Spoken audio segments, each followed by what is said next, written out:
Welcome, everyone. My name is Councilmember Villalobos, and welcome to all people that are here in person, people that are here virtually. It's another great day to talk about Proposition A. Thank you, everyone, for joining us this evening for the City of Kyle's fourth open house about the proposed Public Safety Center. We will host one more event after tonight, and virtually. The next one will be virtually, with the same presentation to provide another opportunity for Kyle residents to get more information and to have their questions answered about Proposition A. Tonight's open house is a hybrid event. For those who are joining virtually by Zoom or viewing this presentation on Facebook, YouTube, or Kyle 10, we also offered the option to join in person at the City Hall with come and go conversation from 6 to 7. Thank you to everyone with us here at City Hall and to those who are turning in virtually. Okay, back to the reason you're all here tonight, to learn more about Proposition A and the public safety needs of the growing Kyle population. So without further delay, I would like to officially introduce tonight's presenter, Police Chief Jeff Burnett. Thank you, Patty. Kyle is a growing city, and as the community grows, our public safety needs grow too. We're going to play a quick video that talks a little bit more about why we are here. Did you know that the City of Kyle population has grown from about 6,000 residents to more than 52,000 residents in the last 20 years? And did you know that the Kyle Police Department is currently understaffed and spread thin across 3 different facilities, including an old bank building with officers working out of bank vaults? This was always intended to be a temporary solution. In fact, efforts to house the Kyle PD in a single location date back to 2011. As our community grows, our public safety needs grow too. That's why Kyle City Council has called for Proposition A, a $37 million bond election to fund a new public safety center. If voters pass Proposition A on Tuesday, November 3rd, the city would be able to finance the design and construction of a new public safety center to serve residents for the next 20 years. This project could begin construction in spring 2021 and be completed in roughly 14 months. It's important to note that in light of COVID-19, the city would also be deferring the tax rate impact, meaning residents wouldn't see the estimated $13 a month increase until October 2021. A new public safety center would have dedicated space to expand police department services and potentially improve emergency response times, pursue accreditation, and increase officer training. Fully staff the department with additional mental health professionals, trauma support services, a K-9 unit, and additional sworn officers. Expand community engagement programs. And build out an emergency operations center where the city could collaborate with surrounding authorities during critical times, such as natural disasters, community-wide security threats, or even pandemics like COVID-19. This public safety center is an investment in our community. To learn more about Proposition A or how a new public safety center will help address the safety needs of our growing population, visit cityofkyle.com/bond.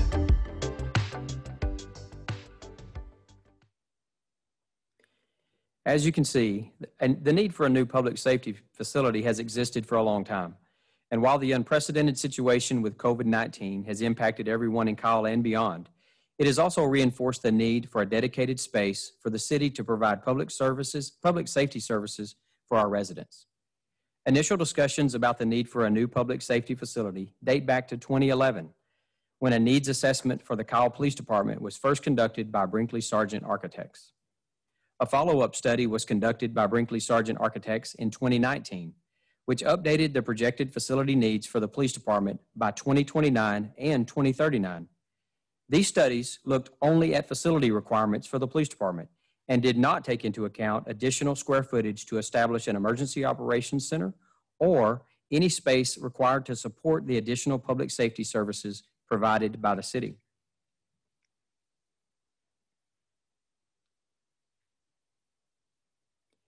In addition to the police department needs analysis, the city heard from the community members that public safety needs were an important concern through the Future of Kyle 2020 community survey that was conducted earlier this year.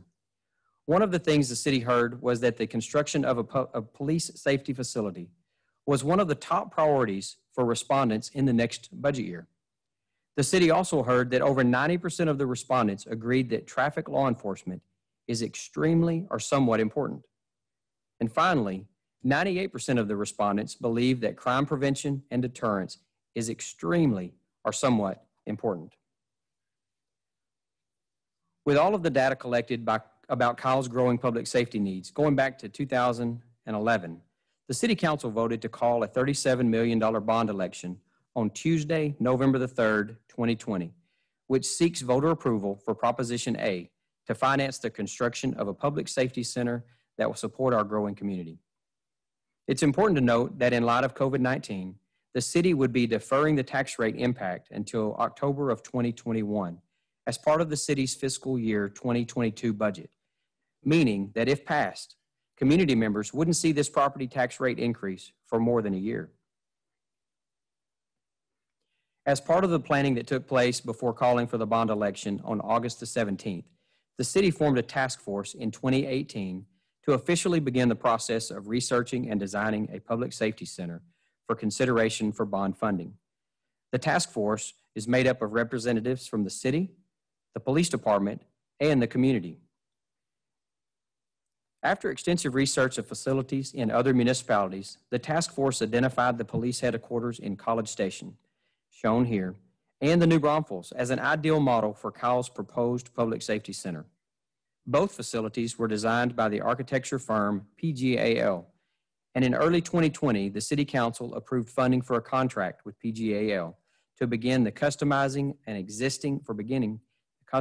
of an existing design for the proposed public safety center.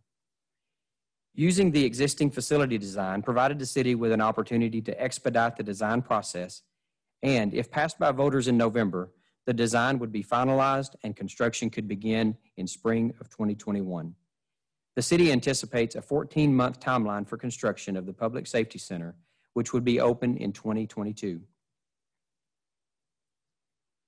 You've been hearing us use the term public safety center a lot this evening. So what exactly does that mean? The Kyle Public Safety Center would be a facility dedicated to serving the public safety needs of our community. In an effort to avoid another temporary facility for the police department, the proposed 64,000 square foot two-story building would provide space to fully staff the police department in a single location with room to grow over the next 20 years and beyond. Our public safety needs go beyond the police department, which I'll talk about more in a minute. But let me start off by talking through what the proposed facility would include for our PD. The proposed public safety center would be located on Marketplace Avenue at Kohler's Crossing in the Uptown development. The location is marked on this slide with a red star. Compared to the current headquarters, the proposed location would increase access across the city with the potential for more efficient response times by removing the immediate proximity to the train tracks and offering access to East Kyle via 1626 and South and North Kyle via I-35. Additionally, the 6-acre site would be donated to the city by the developer of Plum Creek, which equates to more than $700,000 in land savings for the taxpayers. As previously mentioned, the Kyle PD is currently understaffed, and as our population grows, that gap continues to grow. The proposed public safety center would allow the city to fully staff the police department at the recommended ratio of 1.5 officers per 1,000 residents. Specifically, there would be space to bring in more community engagement staff, as well as additional mental health and trauma support specialists. In the proposed public safety center, there would be an investigation suite that offers additional privacy and can accommodate victims or residents experiencing trauma as a result of crime. In the current headquarters, the evidence room is nearly full. However, the police department is legally required to store certain evidence for decades, and the space needed will only grow with our growing population. In the proposed public safety center, there would be an additional space to store and protect evidence, as well as an in-house crime and evidence lab. The proposed facility would also allow the Kyle Police Department to pursue accreditation from the Law Enforcement Recognition Program through the Texas Police Chiefs Association, as well as the Commission on Accreditation for Law Enforcement Agencies, which opens up opportunities for the Kyle Police Department to pursue various grants that could further improve recruitment, training, and public safety services for the community. Accreditation from CALEA provides greater accountability within the agency and increased community advocacy through a set of standards that clearly define authority, performance, and responsibilities. The proposed Public Safety Center would also provide dedicated space to expand community-based programs like the Citizens Police Academy and Citizens on Patrol, which connect the police department with the residents it serves. The city would also be able to offer new programs and services for residents that the current police headquarters cannot support, such as the Youth Explorer Program and Neighborhood Watch Program meetings. As we mentioned before, the Kyle's public safety needs go beyond the police department, and the proposed facility would provide dedicated space for the city to establish an Emergency Operations Center. An Emergency Operations Center, or EOC, would allow for better collaboration between the City of Kyle and surrounding counties and authorities during critical times. EOCs establish a central command center for all public safety services, police, fire, EMS, and local leadership, to collect and analyze data and to make strategic decisions and operational decisions to protect the community during emergencies. Emergencies often addressed in an EOC include, but are not limited to, weather-related natural disasters, community-wide security threats such as school shootings or hostage situations, and major accidents on I-35, or even pandemics like COVID-19. In addition to establishing an EOC and providing room for the police department to grow over the next 20 years, the Public Safety Center would also provide immediate, temporary space for ancillary public safety functions, including IT, communications, and city administration, until the police department requires the full building. The proposed bond, Proposition A, is estimated to cost an approximately $37 million. If passed, the city anticipates raising the property tax rate by an estimated 7 cents per $100,000 of valuation during the 20-year life cycle of these general obligation bonds. That means that the average property owner with a $216,000 home within the city of Kyle would see their property taxes increase approximately $13.50 per month, or about $160.50 per year. As a reminder, in light of COVID-19, the city would be deferring the tax rate impact until October of 2021. Many residents have been asking the city what happens if the bond does not pass. It's important to note that if Proposition A does not pass, the city will not be able to issue debt through certificate of obligation for a public safety center for a minimum of 3 years. Additionally, if Proposition A doesn't pass in November, the city will have to pursue alternative options to house the police department, which would include leasing, renovating, and retrofitting an existing space to add a fourth location. Funds for an interim solution would be pulled from the police department's operating budget and could affect other services, programming, and staffing. Initial calculations for an interim solution would cost the city an estimated $1 million per year. When you head to the polls, you'll see this official language on the ballot. What this ballot language means is that if passed, the funding, the proposed bond, would finance the design, construction, and equipping of a public safety center that would open in 2022 and serve residents for decades to come. This bond is an investment in our community. Here are a few important dates to remember. Election Day is Tuesday, November the 3rd, 2020. Early voting takes place from October the 13th to October the 30th.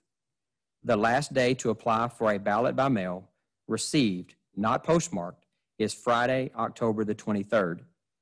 To apply for a ballot by mail, visit the Hays County Government Center or the Elections Office online. You can also find all polling locations and hours on our website at cityofkyle.com/bond. On the screen, we have a slide with information about the final open houses that we are hosting on Tuesday, October the 13th.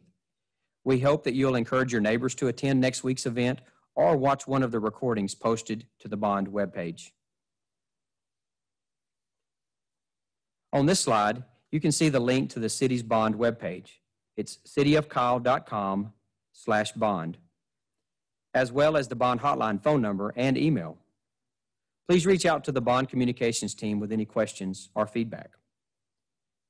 Before we begin the question and answer portion of this evening, I want to emphasize that the Public Safety Center would allow the city to increase its public safety services to support our growing population.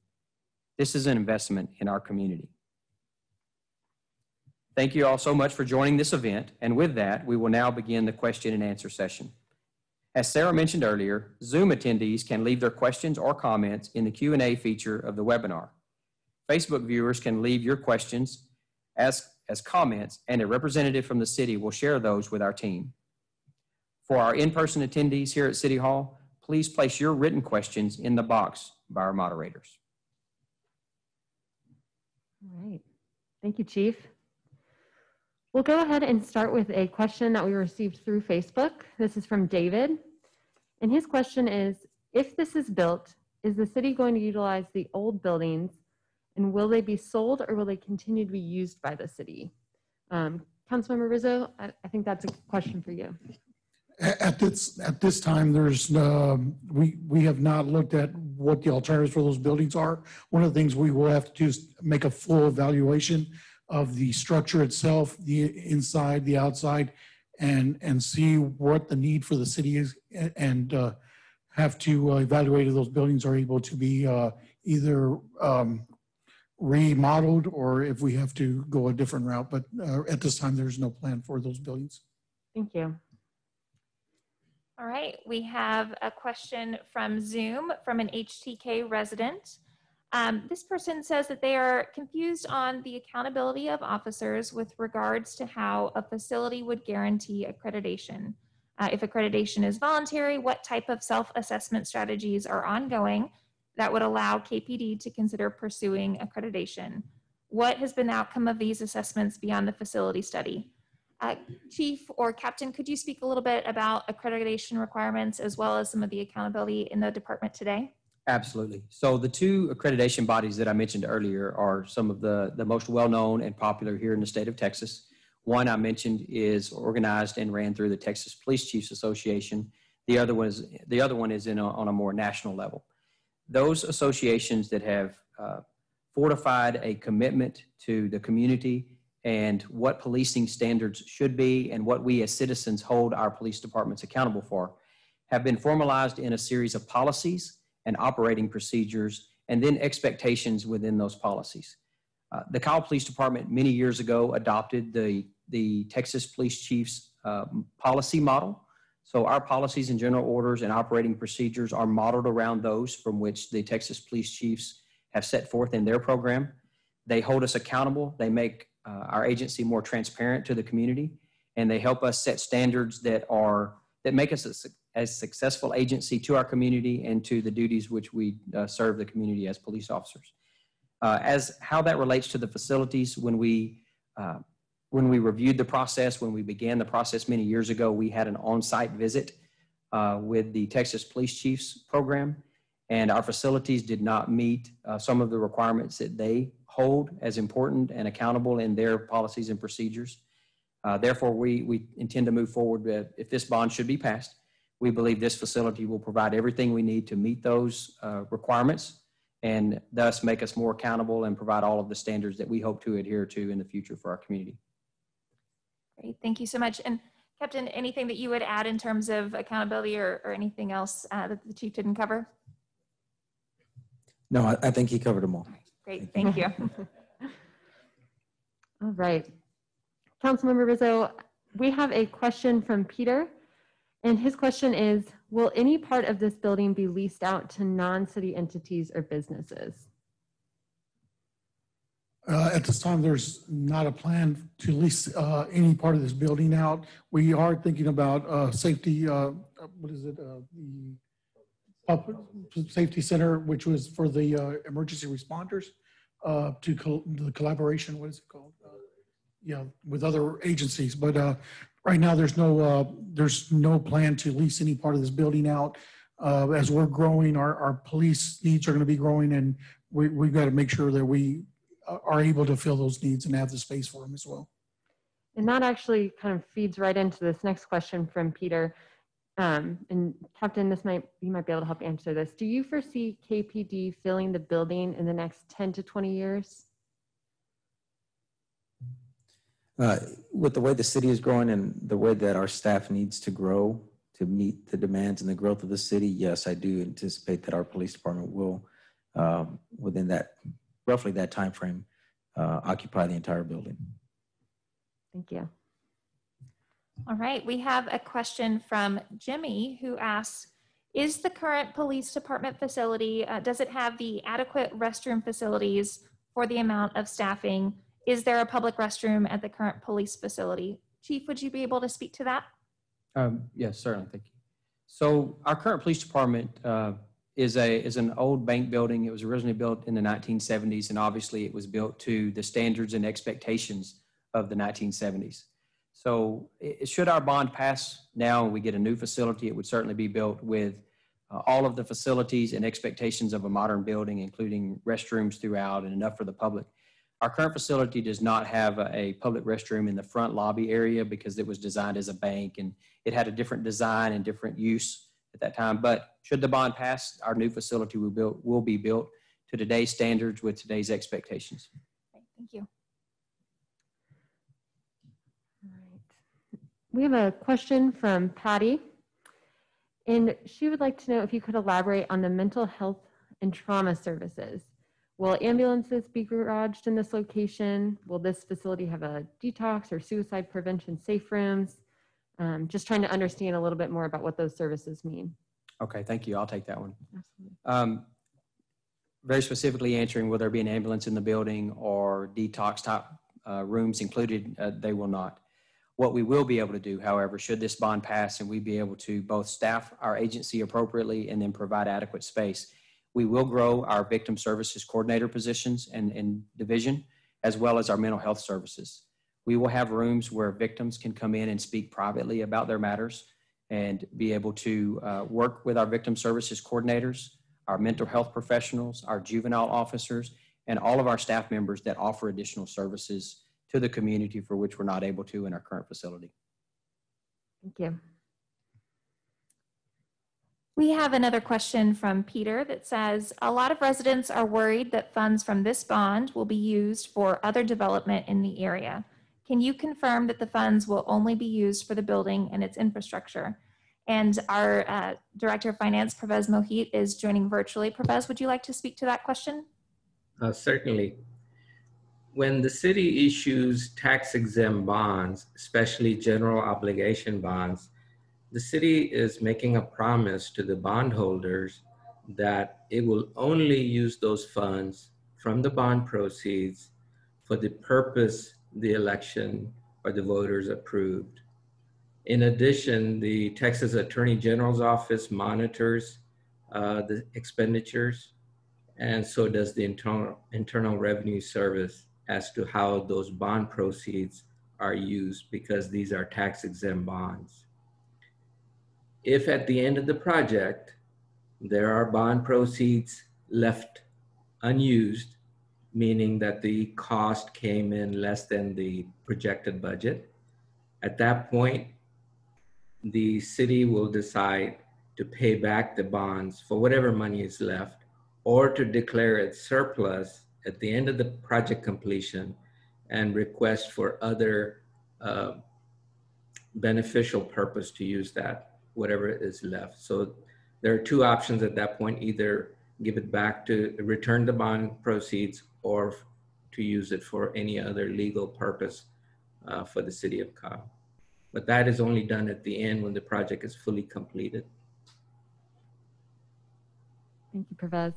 We actually have another question for you. This is coming in from Facebook from Echo.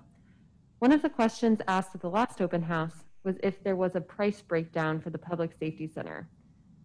Has that been disclosed, or is there somewhere where folks can find a price breakdown? We are so early in the process in terms of design. We don't have a site-specific design completed yet, but we do have a cost breakdown at a very high level, such as for construction, for infrastructure improvements, and for equipping the building after it's completed. I don't have that with me right now, but we can certainly provide that to our communications director, and we'll post it as part of the Q&A. Great, thank you, Pervez. We have one more finance question while we're tackling all these. Another question from Laura asks, why aren't sales tax revenue and other funding sources considered for this project? Could you speak to that? Certainly. The sales tax revenue for the city of Kyle is around 9.9 million, let's say $10 million a year. Almost all of that is dedicated towards the overall operations of the city, the general government. That includes Parks and Recreation, police department, library, city manager's office, street maintenance. All of those programs are funded by multiple sources. And a third of that total requirement that we need to run the city, the general government, comes from sales tax.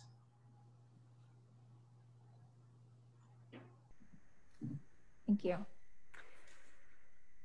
We have a question here from HTK resident, and this one I believe will be a question for Chief or Captain. In regard to training, how many cadets do you train each quarter? What does that internal training consist of? What more is needed, and what will the new facility offer to meet these needs? Great question. So we generally, well, the number fluctuates. It depends on our hiring cycle. It depends on how many officers we grow our agency by with each new budget.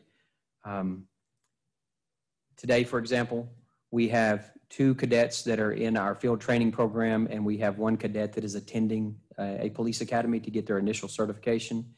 We expect to have 2 to 4 more officers attending their basic police officer academy within the next 5 or 6 months. And can you give me the rest? I'm sorry, since I'm not seeing the question. No, that's okay. Let me find it here in our list. I apologize for that. No, that's all right. Focused on the first.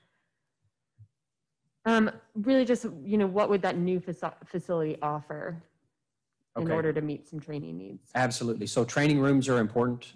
In our current facility, we have 1 multi-purpose room. And when I say multi-purpose room, I mean it's booked by multiple divisions and for multiple uses, sometimes overlapping. And the new facility, if passed, would be able to offer multiple training rooms, provide space for the trainers to prepare and help us better facilitate training, while also accommodating community meetings with our citizens and other departmental meetings within the police department, all at the same time, instead of fighting for space in one single room. So I think it's going to provide adequate training room for us to better prepare them for their future career out in the field. Thank you. All right, we have another question from Facebook from Miguel. Would it not be more cost effective for the city to use an already existing facility? And Councilmember Rizzo, I know that you've been part of the bond task force. Would you like to speak about how the city came to the decision around this public safety center? So this is something that's been talked about since 2011, and there have been some plans. Brinkley Sargent did an assessment on the square footage we needed. The initial, they came back was 38,497 square feet and an additional building with 5,400 square feet. So that brings us close to 45,000 square feet. We needed. All right. And the only problem is that there's not a building that would probably accommodate the police department at this time. So it's something that would have to be built. The other thing, that there's a lot of critical infrastructure that goes on with the building of this magnitude when you're talking about the police department. So you're looking at, if there is a building that's being built, then you'd have to access for that equipment, for the electrical, for the special plumbing, everything that goes along with that. Since there's not one already available now, it's probably what we'd have to do, but the cost for that would also be tremendous as well. So after the city council got together and came up with a plan, we assigned a task force to evaluate this, and going off the Brinkley Sargent report, we came up with the best possible solution for the police department. Great, thank you. And Chief, I don't know if you'd like to add to that. I know that during the process of planning for this bond, you visited a number of facilities. Can you speak about how the 2 in College Station and New Braunfels were identified as good models for Kyle? Certainly. As we mentioned here in our presentation tonight, one of the tasks assigned to the task force that was put together in 2018 was to look for facilities across the state that might have good design features that we would want to consider, that would have adequate space for future growth and provide all of the things necessary for us to become an accredited agency. We did go site visit many police departments across our state. We looked for all of the appropriate square footage and future growth opportunities and everything to meet our needs. We ultimately identified the College Station Police Department as a facility that closely met our needs that would last us for decades to come if passed by the citizens. And that building was suited for a match for the city of Kyle. It would help us facilitate growth within the department. It would help us facilitate additional services that we hope to provide to the community. And it would become a place where our citizens could come in and work with officers, meet with officers. It would increase our volunteer opportunities for citizens. We have a lot of volunteers who want to come in and work and they want to help and serve their community, but we currently don't have the space to conduct those operations. So the facility that was selected in College Station provided us with some great opportunities to get our plans faster, to get an idea of what we could do here in Kyle. And then also we knew that building would last us for decades to come. Great, thank you. And Chief, to kind of piggyback off that question, we have a question here from Facebook from David. He asked why we can't build smaller needed offices, like a separate storage room for evidence, employee offices. Why does the building have to be so big? Much of the need for a building that we will grow into is based on our growing population. Part of that is evidentiary. We got to keep the evidence that we talked about earlier in the presentation. Our evidence continues to come in, and then the strict rules on keeping that evidence safe and secure and available for court in the future continues to grow.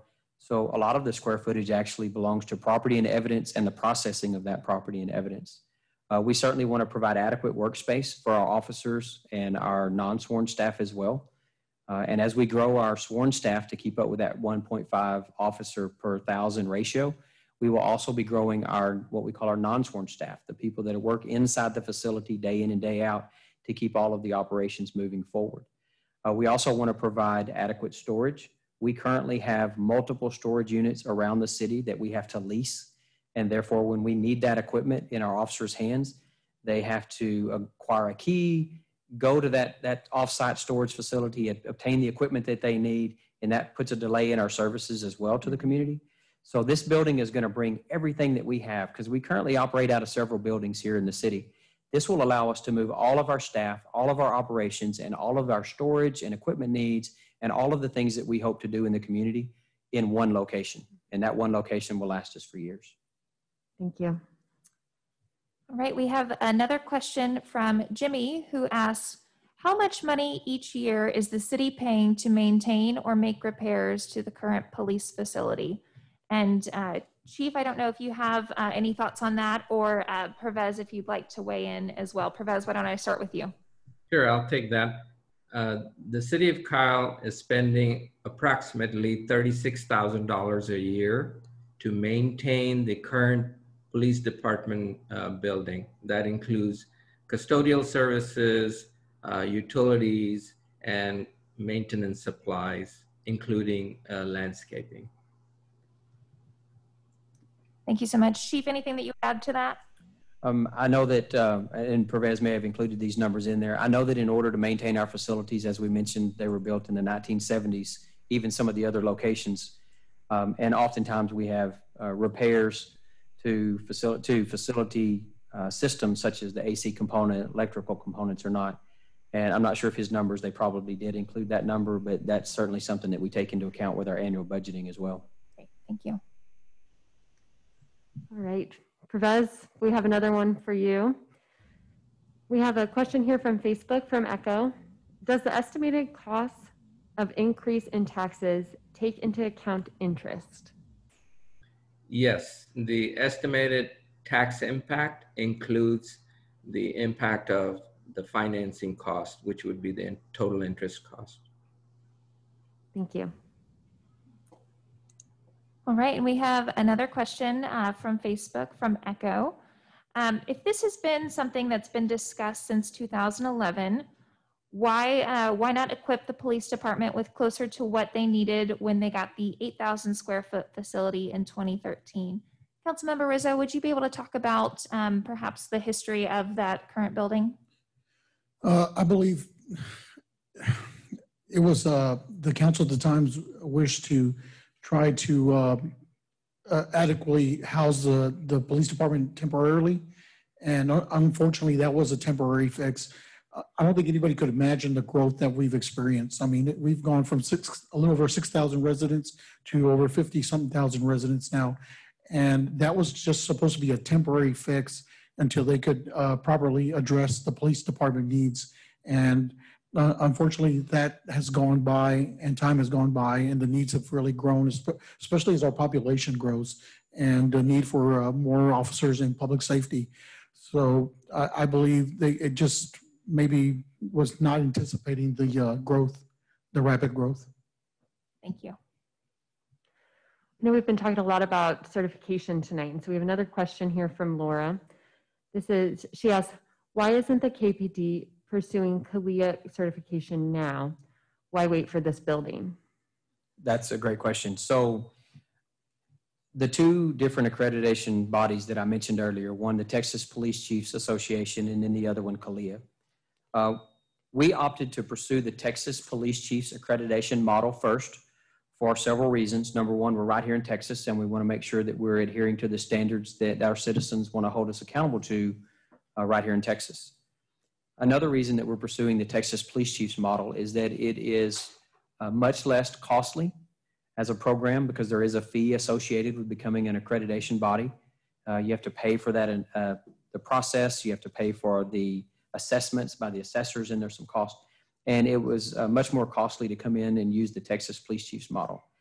We did have a site visit from the Texas Police Chiefs assessors, and our facilities did not meet the requirements, and it does not appear that we're going to be able to retrofit them to become compliant with their standards. So we knew several years ago when we had the on-site visit that we would have to make some, that we would have to look forward to our new facility should it be passed by the citizens. As Councilmember Rizzo had mentioned, that this has been in the works for many years. They started with their first assessment in 2011. The City Council authorized an upgrade or a new update to that assessment in 2018. And I think they've been taking the steps for many years to get us there. And this is where we are in 2020 with our growth in population and our new facility needs as we continue to serve. Thank you. Captain, do you have anything to add on to that one? No, I think the Chief Barnett covered it all. Thank you. All right, we have another question from Peter asking, can you confirm that City Hall or council chambers will at no time be moved into this building? Councilmember Rizzo, could you respond to that? Yeah, there's no plans to move City Hall at this time to the new facility. So that's not even been discussed or talked about. Thank you. All right. We have a question here from one of our in-person attendees. The question is, does this project include cover parking for police vehicles? Captain, would you like to take that one? I'm going to take it real quick. Yeah, I've just happened to have some of the latest conversations with the construction company. As it was mentioned earlier, although the final plans, are not there, we're waiting to see if this bond should pass by our citizens. Early discussions include some covered parking for our police vehicles so that the equipment in the heat, or so that our equipment can last longer instead of being in that direct sunlight in the heat. So there are discussions, and it appears that will be included yet, but the final plans aren't finalized, obviously. Great. We'll follow up on that one. We have another question from Peter that asks, in a previous meeting, Chief Barnett mentioned there will be a bay for routine vehicle maintenance. How much does the department spend on vehicle maintenance, and how much will this bay save for residents? So good question. This year, we're going to spend approximately $160,000 on our annual vehicle maintenance. This bay, I should highlight a little bit better than I did last week, is not necessarily intended to be a mechanic's bay. The primary purpose of this bay is so that our officers, when they need to search a vehicle or look for contraband or any other need with a particular suspect vehicle, perhaps it's been utilized in a hit and run fatality or some type of crime, and it's going to be analyzed for evidentiary value. That is the primary purpose of having this secured bay included in a new facility plan. it could, by its design, serve as an opportunity for us to service some of our vehicles at the facility. It is designed to be secure. It's designed to have a lift so that we could technically lift a vehicle off the ground and perhaps change and rotate tires or other mechanical needs that we might need to do. Again, that's not its primary design, but by its simple inclusion of certain mechanical features, we should be able to work on some of our vehicles there inside that room as well. Great, thank you. This is a question, I think, Chief, you mentioned that you've talked with a construction company, and so we did have a question on Facebook that I have heard who would be designing the Public Safety Center. Has it been or will it be disclosed who would actually be building the Public Safety Center? Yes, I can answer that. So the city engaged into an agreement with Bartlett Cock Construction, a local construction company, to serve as a construction manager at risk and provide and oversee construction services. Thank you. All right, I know we've been talking a little bit about vehicles here. So we have a question from Matt who asks, how is parking at the current facility and how would it be improved at the new facility? Captain, would you like to take that question? Yes, ma'am. Sure. The new facility would greatly improve the parking situation. So it would give our employees adequate parking. It would give the marked units secured parking, and there'd be secured parking for both police department employees and the marked units, which currently is not provided at our current location. Thank you. All right, we have a question here from Peter, and we'll give this one to Pervez. Is it possible that the building will not consume the full $37 million? And if not, what will happen to the remaining funds? So I'll answer the first part of that question. It's a little too early based on where we are in the design process to determine the total final cost of the building. That won't happen until we reach 60% design, site-specific design. To answer the second part of that question, let's say there is some money left at the end of the completion of the project. Most likely, it will be used to pay back the debt as part of principal and interest. Or if it's not a large sum, the city council could decide to seek permission from the Texas Attorney General's office and the Internal Revenue Service to use those remaining funds as surplus funds for other legal purposes within the city for which a general obligation bond would typically be issued. Thank you. Right, one more for Pervez. We have a question from Peter. Can you confirm that this bond will cover the cost of all required moving and furnishing expenses? The bond proceeds will be used to purchase and install furniture and fixtures, but it will not be used for operating costs such as moving expenses. That will come from the police department's budget in that year that they're planning to move. Thank you. All right, and I know we're coming up on the end of the evening, and so we'll have our last question. I think this is one that maybe everyone might be able to chime in. Chief, we'll start with you.